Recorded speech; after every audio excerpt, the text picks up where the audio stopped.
All right. We'll go ahead and jump to John chapter 4.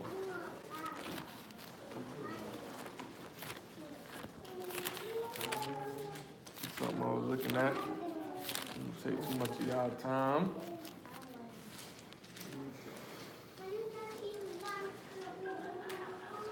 All right, John chapter 4, verse 31. Let's start at 30. Then they went out of the city and came unto him. In the meanwhile, his disciples prayed him, saying, Master, eat. But he said unto them, I have meat to eat that you know not of. Therefore said the disciples one to another, Hath any man brought him aught to eat? Yahushua saith unto them, My meat is to do the will of him that sent me and to finish his work. One more time. My meat is to do the will of him that sent me and to finish his work. All right, so he said, my meat is to do the will of him that sent me and to finish his work. Everybody know what his work is that he came to do. Of course, he had to fulfill what the book was written of him. But I read this for us to look at and understand that if we saying that we're following after the example of the Son, and we're saying that this is the life that we permitted to live, we got to understand that the same work that he did, we got to complete and finish that same work until the end. All right? So that's what he has called us to do. All right, let's go to Exodus 31. Let's look at this.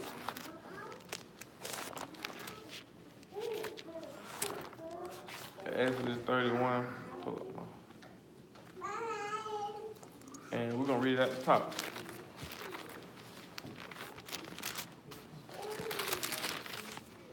Yahuwah spake unto Moses, saying, See, I have called thee, called by name, Bezaleel, the son of Uri, the son of Hor, of the tribe of Yehuda. I have filled him with the Ruach of Elohim in wisdom and in understanding and in knowledge and in all manner of workmanship. So let's start right there. Anybody remember who Bezaleel was? Who was this person? Because we definitely dealt with this. And we say he filled him with all wisdom, understanding, and knowledge, and all manner of workmanship. Y'all remember who he was? What was he tasked with doing?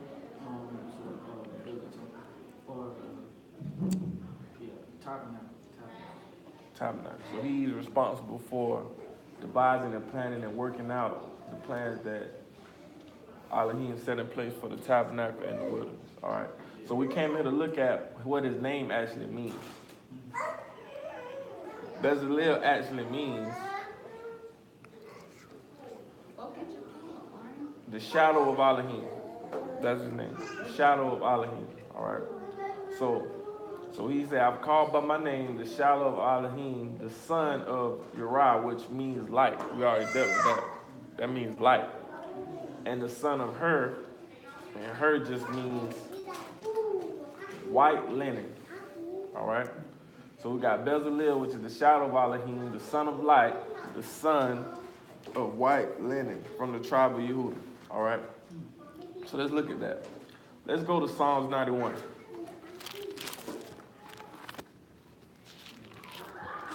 And let's look at it at the top. He that dwell in the secret places of the Most High shall abide under the shadow of the Almighty. I will say of Yahuwah, He is my refuge and my fortress, my Elohim, in whom will I trust. Surely He shall deliver thee from the snare of the fowler and from the noisome pestilence. So let's start there. He said, he that dwelleth in the secret place of the Most High shall abide under the shadow of the Almighty, or the shadow of Elohim. And we know Bezalel means the shadow of Elohim. So we talk about dwelling in that, and this being his fortress and his refuge. And we know that from what it said, Exodus 31, that Bezalel was granted the Ruach of Elohim with all knowledge, wisdom, and understanding that he might go forth and fashion the things of the temple or the tabernacle. We see that we want to dwell in that secret place so that we can abide under the shadow of the Almighty, right? We know that it's also another shadow that we hear about when we talk about the shadow of death, and understanding that if you're not dwelling in the refuge, because when we go to the word shadow, just to pull up shadow just means a defense or a covering or a shade. So when we talking about we want to be under the shadow of the Almighty, we want to be protected and defended by the Almighty. That's what we're looking at, and that's what his name means. So when we look at that, let's go back. Let's see something else that said we might have didn't catch. Exodus 31 again. Let's see what it says. At Exodus 31 and 2. But we can read at the top again. We're at Exodus 31, y'all. Yahuwah spake unto Moses, saying, See, I have called by name Bezalel the son of He have Uri called who? by name. He said he called him by his name. All right. So when we look at that, he said he's called him by his name. Let's see what we see who should call him by his name. And when we look at that, what we looking to see from that.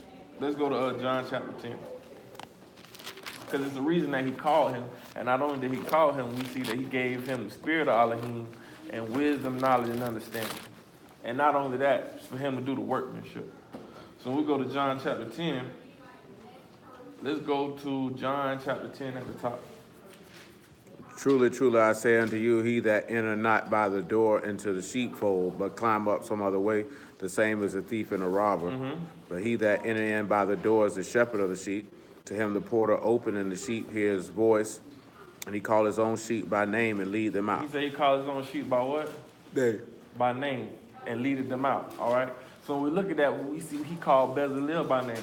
And even in the reference to the parable, we know when he talking about entering into the door, because we dealt with this, we talking about entering into this man's rest, entering into this man's kingdom, entering into this man's temple, entering into this man's tabernacle, where you're going to have refuge and where you're going to be able to abide in his defense or abide in that shadow of the Almighty, right? So when we look at that, why do we see him say he called his own sheep by name? Why is that significant when he's saying he calling his sheep by name? What do you think about when he say he calling the sheep by name? Written in the book of life. Let's look at it. Revelation 13. All right.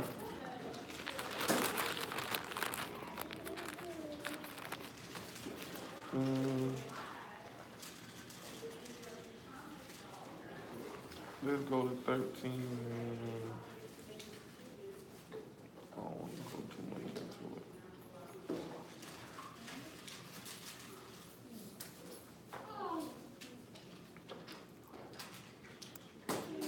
Let's go to 13 and 4. And they worshiped the serpent which gave power unto the beast, and they worshiped the beast, saying, Who is like unto the beast? Who is able to make war with him? There was given unto him a mouth speaking great things and blasphemies, and power was given unto him to continue 42 months. And he opened his mouth in blasphemy against Elohim, to blaspheme his name and his tabernacle and them that dwell in Shamahim. It was given unto him to make war with the Chesed and to overcome them. The power was given him over all kindreds and tongues and nations. And all that dwelt upon the earth shall worship him, whose names are not written in the book of life of the Lamb, slain from the foundation of the world. If any man have ear, let him hear.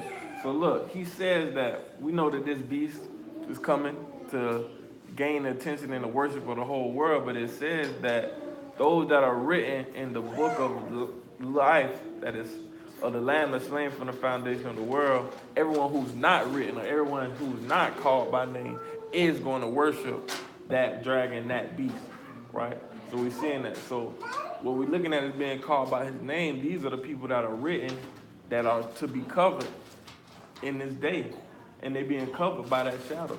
Or they being kept in that secret place so that they can be covered from what's to come. You understand what I'm saying? And the reason that they be able to be covered is because they've been granted the same tools that he gave Bezalel. What was those tools that he gave him? Wisdom, knowledge, and understanding, and what? Most importantly, the spirit of Elohim. But that was the first thing to say. He said, it was real quick. He said, I have filled him with the Ruach of Elohim and wisdom and with understanding and the knowledge and all manner of workmanship. But that's what we came to look at, that workmanship. Because that's what we have been called for, that workmanship. Understand? And that calling is the calling that when we go back to many are called, few are chosen. Those that are chosen are the ones that are called by name because they hand-picked, hand-chosen, and nothing gonna happen to these people. Matter of fact, let's go back to John chapter 10. I think that's in John 10.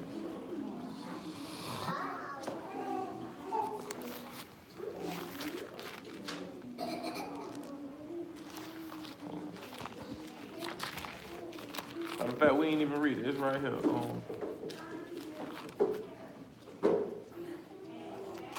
Yeah, we just ain't finished it. Go back to 10 and 4. And when he put forth his own sheep, he go before them, and the sheep follow him, for they know his voice. And a stranger will they not follow, but will flee from him, for they know not the voice of strangers. Right, because right there, if you call by name and you his sheep, when these false prophets come, when these people who are deceivers, for these people that are antichrist, when the false prophet and the beast arise, it's going to be a stranger to you. It's going to be strange because you're going to know not to worship it, because this man has called you by your name because you've done the work. You have been granted with the Spirit, so for you to overcome and have the wisdom, knowledge, and understanding to discern what's going on and what's happening, which is why everybody else who is not written, like we read in Revelation, is going to serve that beast. Period. It's no gray area. He said, if your name not written, you gonna serve it. It don't matter what you practice, what you believe right now. If this man was to come and that was to happen, if you're not written, you're gonna believe it. So we gotta understand that's what we're looking at when we're talking about that workmanship. All right. So let's look at it. Let's go to Ephesians 2. All right.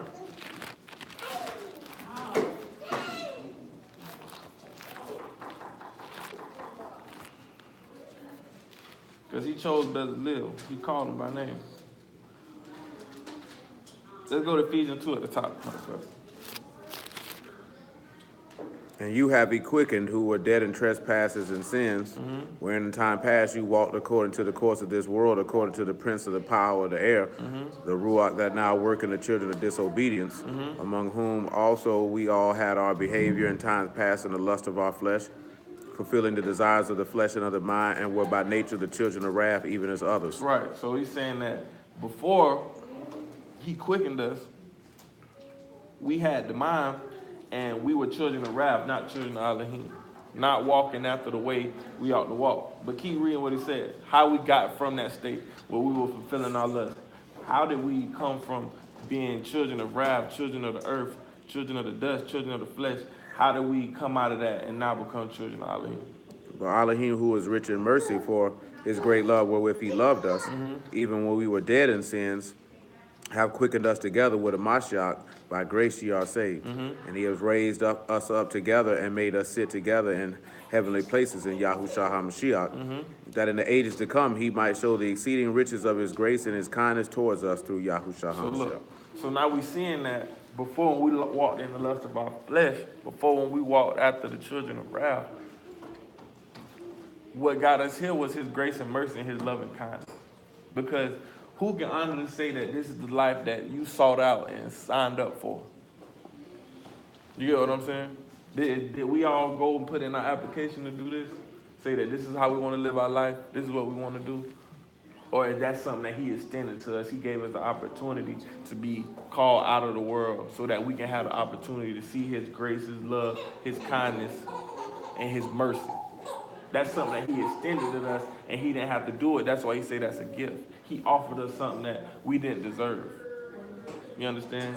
And that's part of understanding that if you accept that gift, if you say that this is something that you want to cleave and hold on to, you have to reciprocate that. That means now you have to do something. Keep reading it. We have verse 7. We have verse 8, really.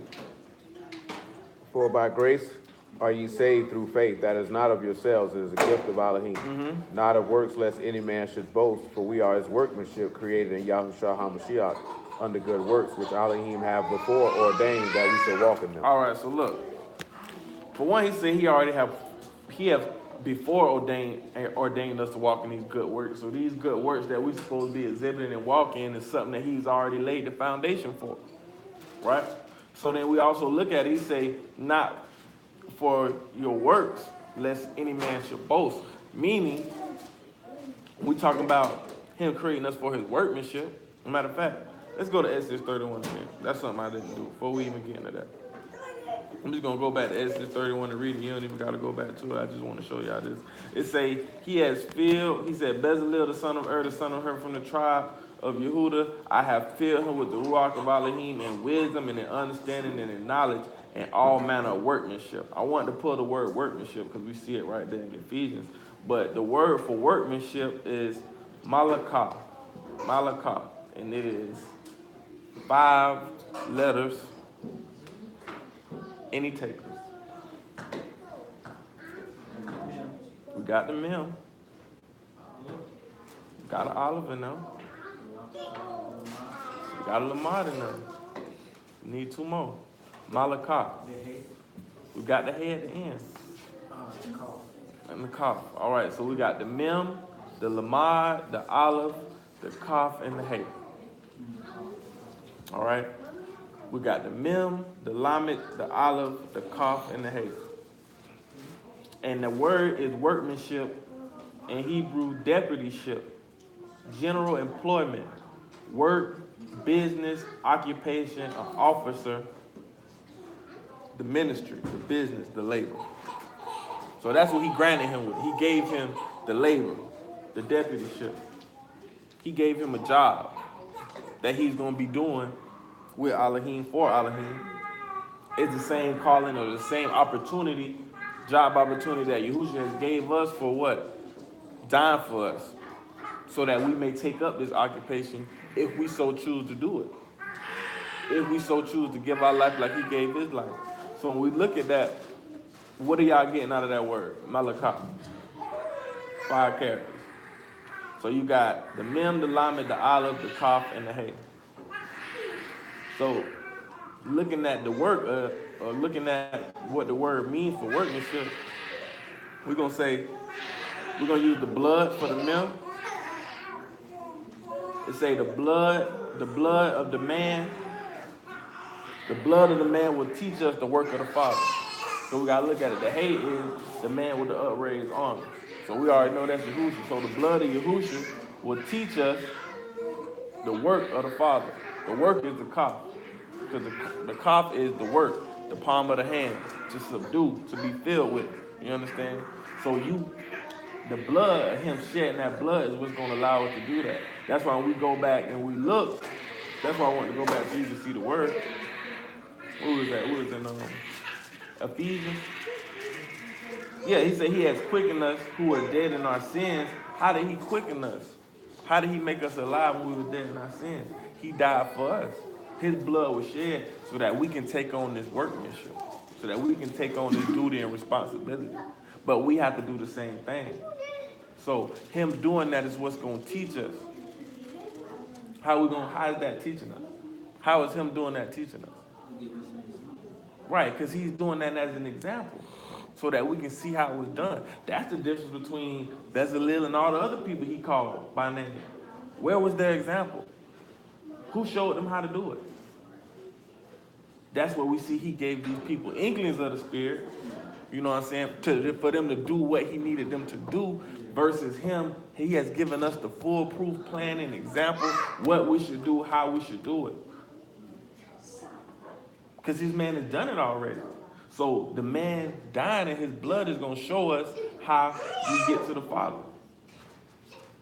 So that's the workmanship. That's the work that we got to do. We already say he gave us that mercy, not a work that we should boast. So when we look at that, we saying that for us to get that calling, to get that job, for us to take on that job, we can't say that it was something that we did to be allowed to get that. Why? Because we always living in sin.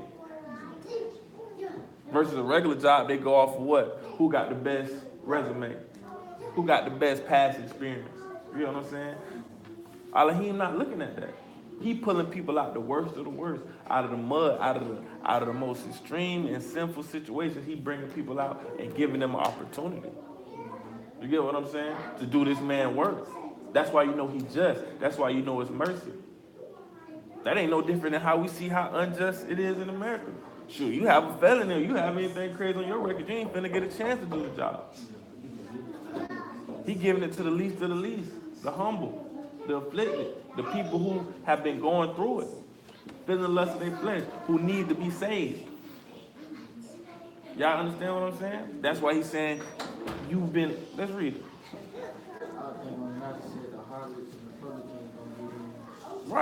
Right, because the people, and that's why we're going to tie that back into them not being Hey, all of y'all go somewhere and sit down. Every last one of you. Go find you somewhere to sit down. Side, that includes you. Go sit down. Yeah, that includes you too, sir. Ephesians chapter 2. Let's go and read verse 8 so we can look at this. Ephesians 2 and 8. For by grace ye are saved through faith, and it is not of yourselves, it's a gift of Elohim. Not of works, lest any man should boast. For we are his workmanship, created in Yahushua HaMashiach unto good works, which Elohim have made before ordained that we should walk in them. Right, so that's what we're looking at. That's what we talked about. Understanding that once you take on his workmanship and he created you for that, that you are now committed. Once you say, this is the life you're going to live, once you have been baptized and say you're going to take on this duty and responsibility, you have to believe that. Because when we say we believe that, what are we looking to gain from taking up that workmanship? From taking on that occupation? Eternal life. The Ruach. Not being deceived with the beast. Sit down. You understand what I'm saying? Not being condemned to eternal fire and really being saved. And that's the main thing that we miss out and we look at. And that's the main reason that a lot of people in the church and a lot of people in different religions are not going to make it, because you feel like when you say you're saved. Just look at how people look at saved when you say you're saved, right? When you say you saved literally means that you've been redeemed or you've been rescued. You understand? So, in just that wording in your mind, you feel like once someone says you're saved, that's it.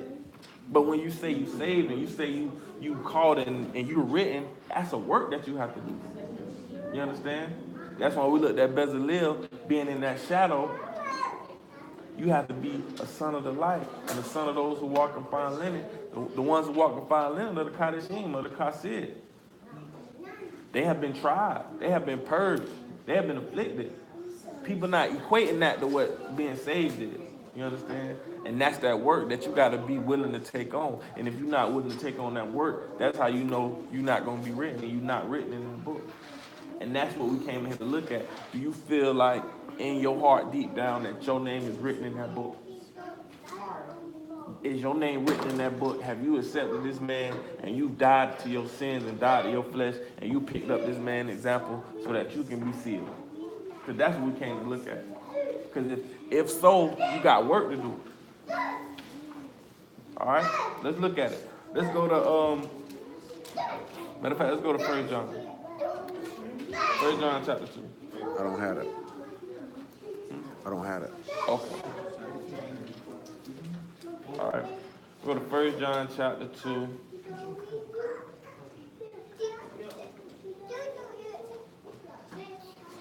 And we're going to read verse 7. We already read in Ephesians, he said he has ordained these things for a time, the work that we should do. All right? It says, 1 John chapter 2, verse 7, Brethren, I write no new commandment unto you, but an old commandment which ye had from the beginning. The old commandment is the word which ye have heard from the beginning.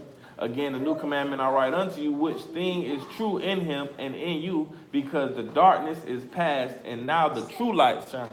All right? And he that says he is in the light and hateth his brother is in darkness even unto now.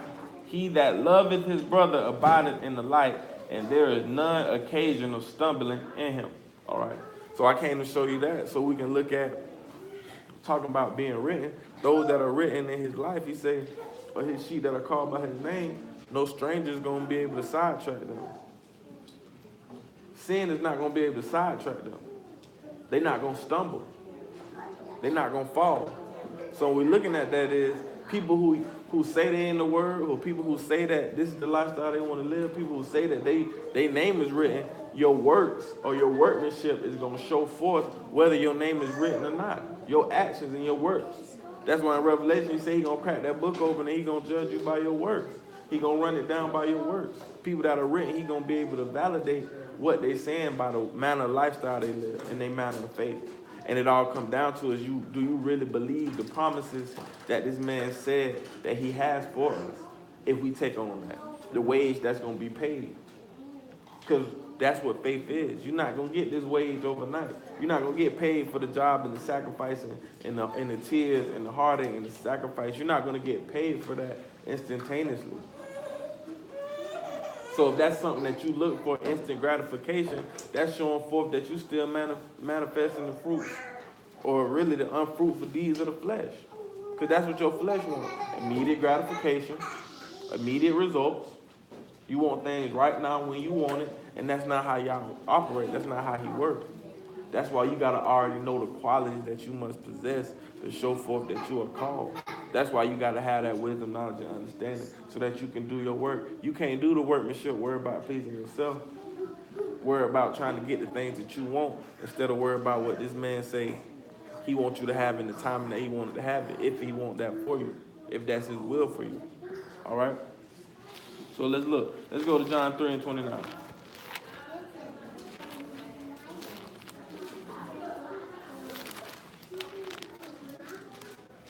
He that hath the bride is the bridegroom, but the friend of the bridegroom will stand and hear him, rejoice greatly because of the bridegroom's voice. This my joy, therefore, is fulfilled. He must increase, but I must decrease. He that come from above is above all, and he that is of all the earth is earthly, and speak of the earth. He that comes from Shamahim is above all. What he hath seen and heard, that he testify, and no man receive his testimony. He that received his testimony hath set to his seal that Elohim is true. For he whom Elohim hath sent speak the words of Elohim. Elohim give not the Ruach by measure unto him. Our beloved is the Son, and have given all things into his hand. He that believe on the Son have everlasting life.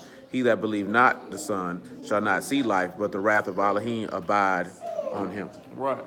So look, two things we looking at right here. He said 34. He said, for whom Elohim sent, he speaketh the words of Elohim. For Elohim giveth not the Spirit by measure unto him. What y'all think it mean when they say that? They say the words. He say, for whom Elohim sent, speaketh the words of Elohim. For Elohim giveth not the Ruach by measure unto him.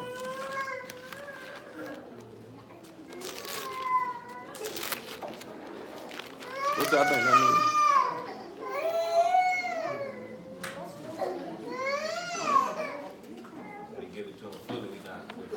Exactly. He's not gonna withhold nothing from you. And keep it cracked. That means he's not gonna withhold the resources and the things that you need to do your job, to do the work. He's not gonna withhold that from you. Just like when he sent his apostles and he sent his prophets and people out, he gave them everything that they needed to do what he needed them to do. We got to understand, if this is what we say we're going to do, and you don't have these tools, have you really done everything and met the qualifications to do this man's work? Because he's not going to give you the Spirit and give you the tools that you need to gain eternal life if you haven't really sacrificed and laid down and done your part of the deal. That's the difference between the people that's called and chosen. Not just being a hearer of the word, but a doer of the word. How you expect to get the gifts and get the things that he gives you if you haven't done what you need to do? Versus, like I was saying, the example between back then, the people that he gave these inklings of the Spirit to, he gave it to them for them to do the job that he needed them to do. Versus now, we all have that responsibility to do what we ought to do to get eternal life. So that we can gain the Spirit. So we can gain this man Ruach. So that we don't have to abide in wrath. Because that's what it say right here. In 36, it say, he that believeth not on the Son shall not see life, but the wrath of Elohim abideth on him. So that means you're not going to abide in the shadow. You're not going to abide in the secret place and be covered and be defended from that day of wrath. He said you're going to abide in the wrath of God. I mean, the wrath of God. You're going to abide in that, which means you're going to be in punishment. So if you're not abiding in this man's shadow, you're going to be abiding in this man's wrath. That's just dwelling. That's what you're going to see. Because if he don't call you and let you into that house or let you into that tabernacle, you're going to have to abide in darkness. That's why we went back and looked at any man that loved his brother abideth in light. That's what we just read. So I mean, you're not going to abide in darkness. You're going to be in the shadow of safety. You're going to be in the shadow of this man's spirit. He's going to be able to cover you. So when that day of tribulation comes, when that day of judgment, that day of the spirit of burning, and that day of the spirit of judgment comes, you're going to be able to stand and be covered in this man's shadow. All right?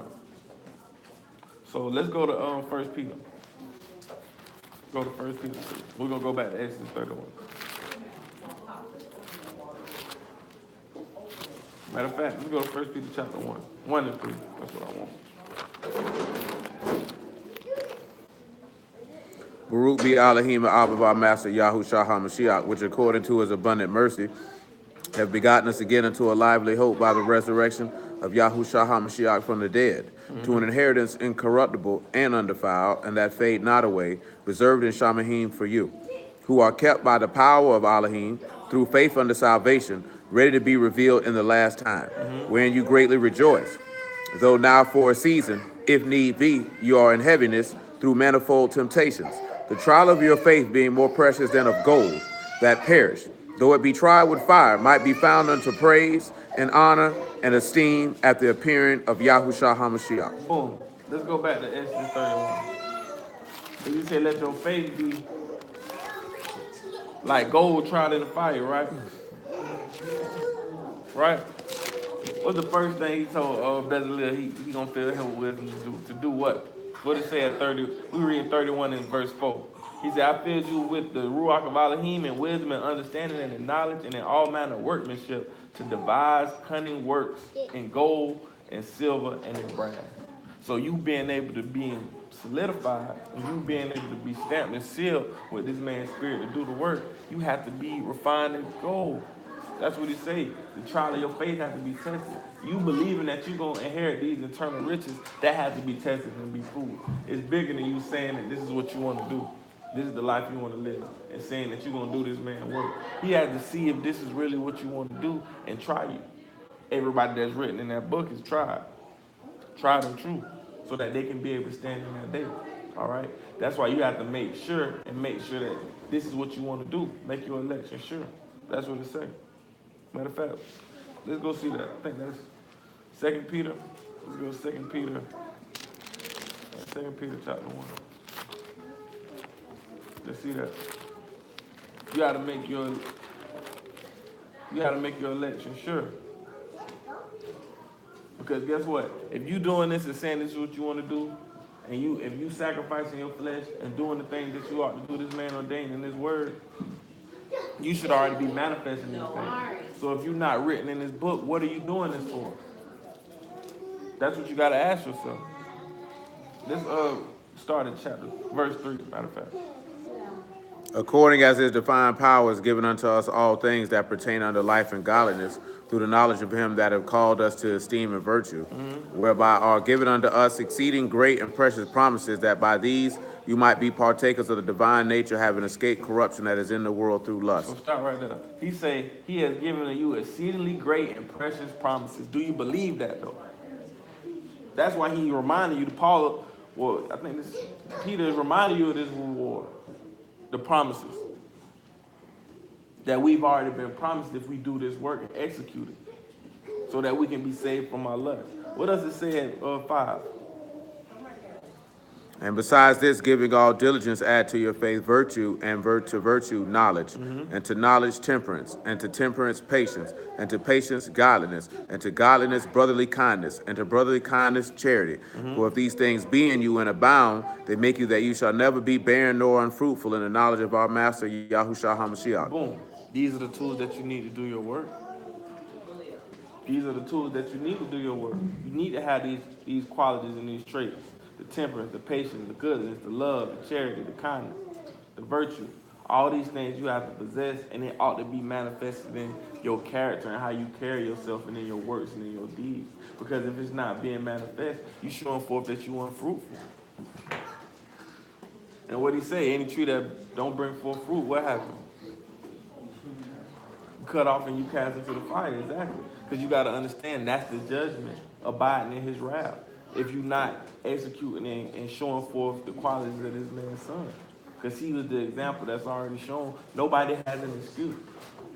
There's no excuse by any of us can't achieve the promises if that's what we say we want. It's the difference between people who say they want it and not indeed. That you say you want it and through what you say out your mouth, but through your words and through your acts, you're not showing forth that's what you want to do. All right? We have verse 8. Well, we have verse 9.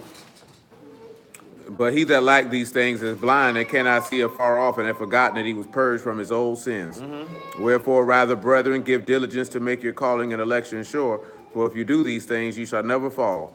For so an entrance shall be ministered unto you abundantly into the everlasting kingdom of our Master and Savior, Yahushua HaMashiach. Boom, because that's what we're looking at.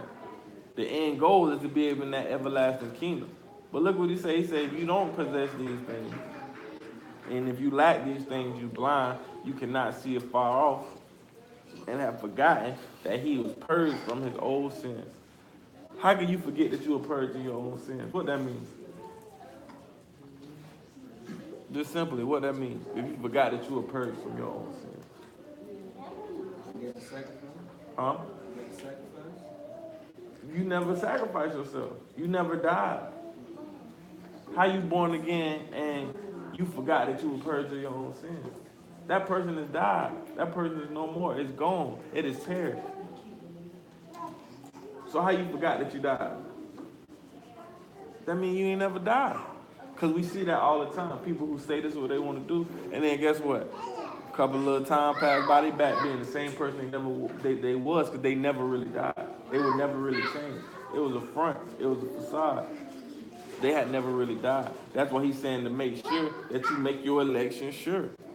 Make sure that this is what you want to do. Because guess what? Over time, the joke is going to be on you.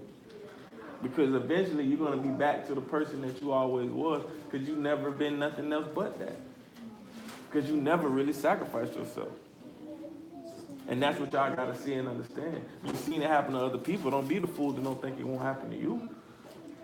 Because the stuff that's written is for our example. We see it happen. That's why we got to make our election sure, make sure we're doing that work. Make sure that we being sealed and covered. All right? Matter of fact, let's keep going. We at verse 12. Wherefore I will not be negligent to put you always in remembrance of these things, though you know them, and be established in the present truth. Yeah, I think that it is meet, as long as I am in this tabernacle, to stir you up by putting you in remembrance. Knowing that shortly I must put off this my tabernacle, even as our Master Yahushua HaMashiach have showed me. Moreover, I will endeavor that you may be able after my decease to have these things always in remembrance. All right. When he's talking about I'm in this tabernacle to stir you up by putting you in remembrance, knowing that shortly I must put off this tabernacle. What is he talking about?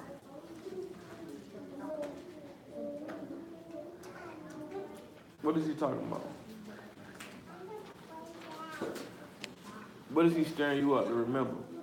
When he talking about that tabernacle, what is he talking about? What tabernacle he's putting off?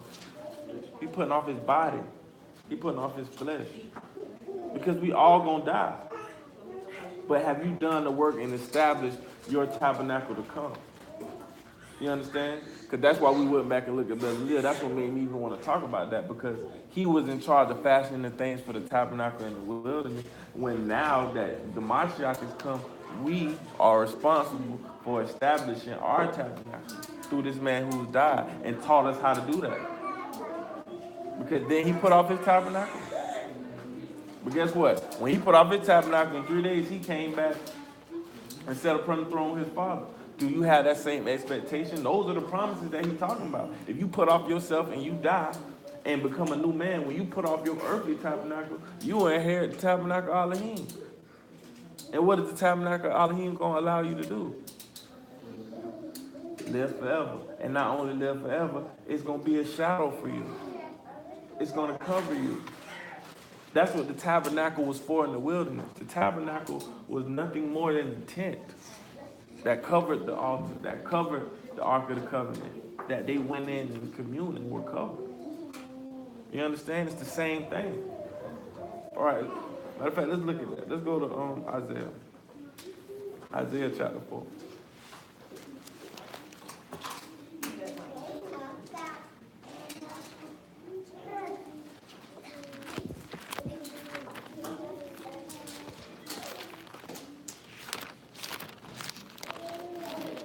Isaiah chapter 4, verse 2.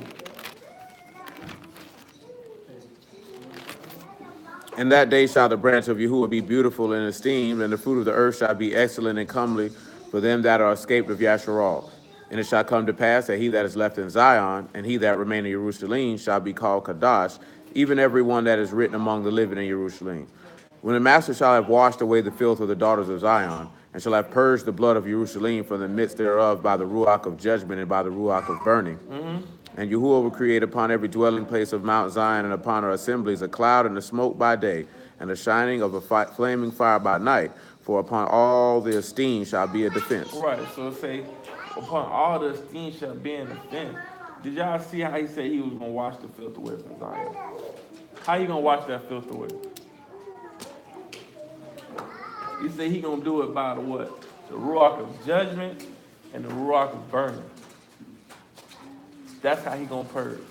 We already read that in Revelation. That's how he going to destroy it. He said he going to rain fire down. Isn't that what he said? He said he going to rain fire down. And it's going to burn up and it's going to purge so that he can make the earth new again for who to dwell. Those that are written. Those who are already covered. Matter of fact, read verse 6. There shall be a tabernacle for a shadow in the daytime. A tabernacle for what? For a shadow. In the daytime, and from the heat, and a place of refuge for a covert from storm and from rain. So look, that's what it says. Matter of fact, did y'all catch that? Did y'all catch that? At verse 3, it say, and it shall come to pass that is left of Zion, he that remaineth in Jerusalem shall be called Kadash, even everyone that is written among living in Jerusalem. And then at verse 6 it says it's going to be a tabernacle for a shadow in the daytime and from the heat. Going right back to what it said. The shadow of Elohim. And being fashioned that your tabernacle may be a defense to you. And the esteem of him shall be a defense to you. But you have to put that work in and out. We've already lived our life fulfilling our own lusts. We already lived our life fulfilling our flesh and doing the stuff that we want to do, living how we want to live, doing the things that we want to do. You got to understand, you have to sacrifice that. Let's look at that. Let's look at the ruach of judgment, the ruach of burning. I'm gonna stop there. Let's go to Revelation chapter 20.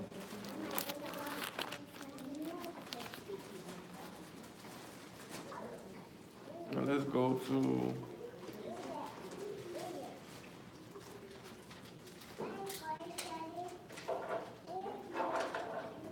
verse 7. And when 1,000 years are expired, Hashatan shall be loosed out of his prison, and shall go out to deceive the nations which are in the four quarters of the earth, Gog and Magog, to gather them together to battle, the number of whom the sand of the sea. And when they went up on the breadth of the earth and compassed the camp of the Kassid about, and the beloved city, and fire came down from Elohim, from Shamahim, and devoured them. Isn't that what we just read? He said that all those that are written in the city, right? And that's what he said. He said they're gonna come in and compass the city where the saints at, right? And then what's gonna happen? It say that the fire. Oh, go ahead. I'm sorry. And the devil that deceived them was cast into the lake of fire and brimstone, where the beast and false prophet are, and shall be tormented day and night forever and ever. Look, so like we already read, if you're not abiding in this man's tabernacle, if you haven't put off your flesh to allow you to abide in his tabernacle, that's going to be a shadow of defense in the day of judgment when the spirit of burning and the spirit of judgment come down. You're not going to be able to stand. You have to be written. You have to be called, and your election has to be sure. You have to be sure in your faith that if you die today, when he called back your remembrance and asked, when you written in this book, are you going to be seen as faithful? Are you going to be seen as the one who has done your work? And he can say, well done, my good and faithful servant. You can enter into the kingdom. That's what our mindset should be. That's what our heart should be. That's what our desire should be. And if it's not there, we all who not